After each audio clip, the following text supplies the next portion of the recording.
Acara ini merupakan kegiatan rapat kerja tahunan musyawarah kerja kepala sekolah tingkat SMK se-Kabupaten Bogor yang digelar oleh Kantor Cabang Dinas Wilayah 1 Dinas Pendidikan Provinsi Jawa Barat sebagai upaya untuk mengevaluasi berbagai program pendidikan yang telah dilakukan oleh sejumlah SMK se-Kabupaten Bogor selama 1 tahun terakhir.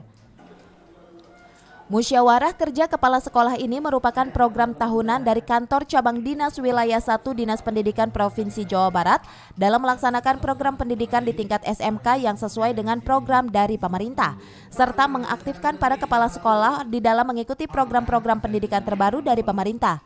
Program kerja kami 1 tahun yang 1 tahun belakang, program yang kita susun 1 tahun kemarin itu mana yang berjalan, mana yang belum, kemudian menambahkan program tahun yang akan datang yang menyesuaikan kondisi yang memang harus dimasukkan, karena setiap tahun ini kan program dari pemerintah itu ada perbedaan, ada perubahan-perubahan. Nah, kita menyongsong perubahan itulah, mudah-mudahan kita adakan rapat kerja tahunan.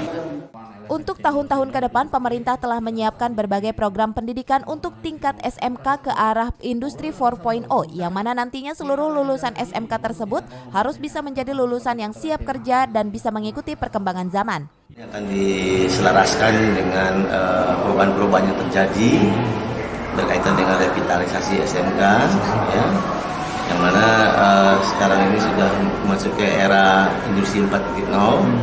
Bahwa setiap sekolah satuan pendidikan harus siap untuk menghadapi hal seperti itu.